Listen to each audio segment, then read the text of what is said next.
Olwaleero lubadde lwa nkizo nnyo nga nnyanjulibwa mu butongole okuva mu mawulire ate okutandika obuweereza obw'ebyobufuzi.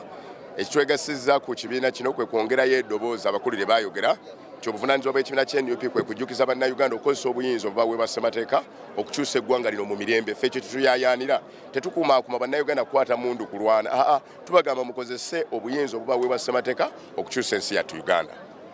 Today has been a very wonderful day in my life as I diversify from journalism to electoral politics. We have joined officially NUP.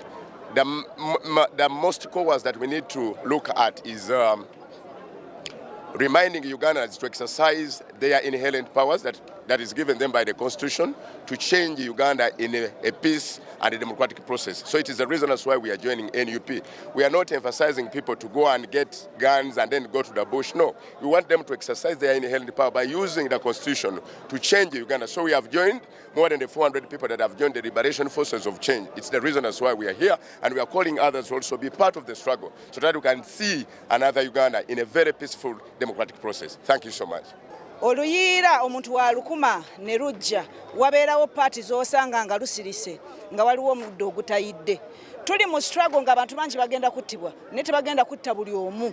So njagala kubagumya mubeere wagumu, tugenda kulwana otanga President bw'atugambye era tuluwangule. Mwebale nnyo, mwebalire ddala. Tomajera ni Kazibwe, nze munnamateeka wa NUP.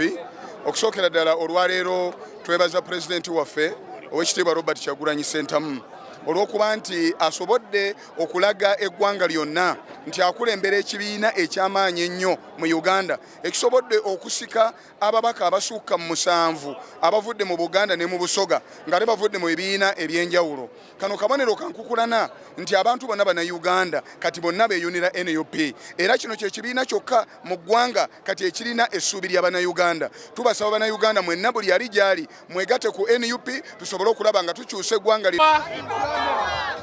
This is the most important decision of my life, to join my president Robert Kyagulanyi in this struggle to liberate our country from the dictatorship of Museveni and his cronies.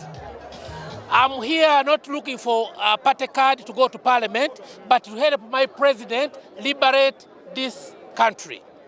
Because Ugandans have suffered enough for 40 good years. They have lived under this dictatorship.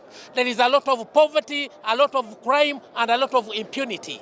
That's why I have decided to join His Excellency Robert Kyagulanyi so that we can liberate this country. I am one of the contenders in regards to that area as an MP. I'm here today to join the National Unity Platform as a flag bearer of Rubaga South constituency.